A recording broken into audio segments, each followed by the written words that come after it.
ماڵە ساب فرموتان مرۆڤی ئیماندار لە چەند ڕوویەکەوە پێغەمبەر درودی خوای لەسەر بێ شوبهاندوویەتی بە داری خورما ئەگەر باسێک لەوە بکەن و ئاماژەیە بکەن.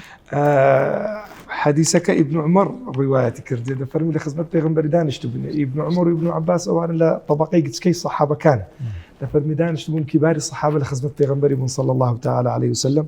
دەفەرمی پێغەمبەری خوا صلی الله تعالی علیه وسلم فەرمووی دارەکەیە گەڵاکانی هەڵناوەرێن وەکو ئیمانداری وایە.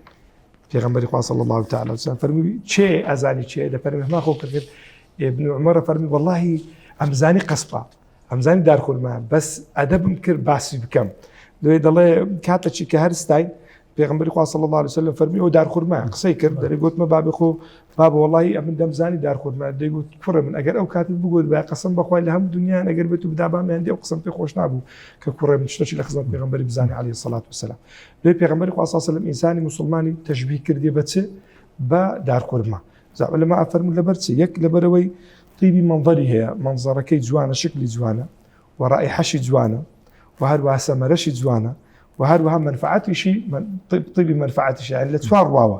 یەک هەم شکلی جوانە تەماشای دارخورماکە ئێستا کابرا دەیبچ مستەپارەکی پێ بدات تاوەکو دارەکی ئەگەر بێت و دارخورمایەکی حازر بین لە پێش ماڵا خۆت دابنێ و هەروەها بۆنیشی بۆنی خورمای بۆنێکی تایبەتە و لە هەمان کاتدا سەمەرەکەشی شیرینە و طبعا ئینسان بەدوای دادەچێن بەڕاستی هەندێکدار هەندێک نوع خورما هەیە موچین ئێستا چیلۆی لە $100 تێ بپەڕی لە سعودیە طبعا $150 هەیە و هەروەها منفعەتیشی ئەو سوودانێکی کاک دکتۆر باسی کرد.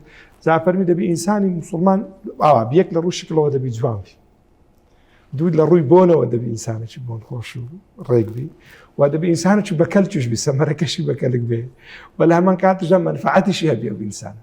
لێ پێغەمبەری خوا صلی الله علیه وسلم فەرمووی وچی ئیماندار گەڵای هەر ناوێت یعنی کابرای موسڵمانێکە بۆ موسڵمان لە فکرەکانی خۆی جار کرد کە پاشگەز نابێت. مسلمان ئەوە نییە هەموو ڕۆژێ تعدیلەکی فکری خۆ بکە. ئینسانی موسڵمان کە ئەفکار بەتایبەتیەت و لە جانبی فقهی و ژانی ڕۆژانە ئەو بابەتانە اعتیادیە لەبەرەوەی فتوا بە پێی زەمان و مەکان دەگۆڕدرێ بەڵام لە ئوسولیاتی ئیمان لە عەقیدەت و دەبێ ئینسانێکی ثابت بی نابی هیچ ڕەشەبایەک بتهێژێنی.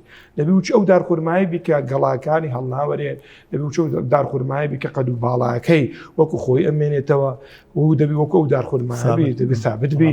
ئەگەر ڕەشەبا هاتن نەیهێژێنی بەتایبەتی ڕەشەبای شەهەوات و شوبهات دەبێ ئینسان وەکو ئەوی وای بەڕاستی. دوێ ئەمە پێویستمان لەو زمانی بەڕاستی ئەوەیە تەرکیز لە قسەکانی پێغەمبەر بکەین هەر شتێک کە پێغەمبەر گوت بیت عەلەیهی سەڵات وسەلام إلا حکمتێکی لە پشتا هەیە. تەماشای بکات و مەثەلەن ئەو هەموو نیعمەتانەی کە ئێستا ئەمە لێرە باس ئەکەین و کاک دکتۆر لە دوای ئەو هەموو خبرەی لۆمە باسەکە کە پێغەمبەری خوا صلی الله تعالی وسلم لە سەردەمێکی گوتی تێنگۆ ڕۆژێ بە خورمای بشتێنن ئەگەر نا بە ئایا بشتێنن مەثەلەن لۆف نەیفەرموو بە شیری بشتێنن. لەوانەیە شیری چەوری زیاتر بی لەوانەیە ئەو کات مەثەلەن ئیشکالات لە بۆ ئینسان يعني على سبيل المثال ئەوش لەوانەیە سوودی خۆ لۆ نەیفەرموو مەثەلەن بە گۆشتی بشتێنن لۆ نەیفەرموو مەثەلەن بەو خواردنانەی کە لەو سەردەمی هەبووە خۆ لەو سەردەمیش خواردنی جۆرا و جۆر و خواردنی نەوع هەبوون کە پێغەمبەری خوا صلی الله علیه وسلم تەرکیز لەسەر ئەو بابەتان ئەکات لە ڕووی ئیعجازەوە لەسەر ڕابوەستی یەک شتمان لەوە دیارەکەوی ئەویش چییە ئین ئەنە ئیلا بەشەڕ مثلکم بەڵام ئەوەی لەگەڵ ئێوە جیاوازم یوحا ئیلەیە بەشەرم وەکو ئێوە بەڵام ئاگادار بن جانبەکەم لەگەڵ ئێوە جیاوازە ئەوش ڕەبتێکم لەگەڵ ئاسمانی هەیە پەیامهێنەری خوای پەروەردگارم جەل جەلالوه لێ ئەو کەسانەی کە شوێنی پێغەمبەرەکەون ئەوانەی کە ئیطاعەی پێغەمبەرەکەون عەلەیهی الصەلاة والسلام لە دڵنیاییەوە سەروەرز دنیا و قیامەت. زۆر چاکە. میهرەبانی دڵسۆزی و لێزانی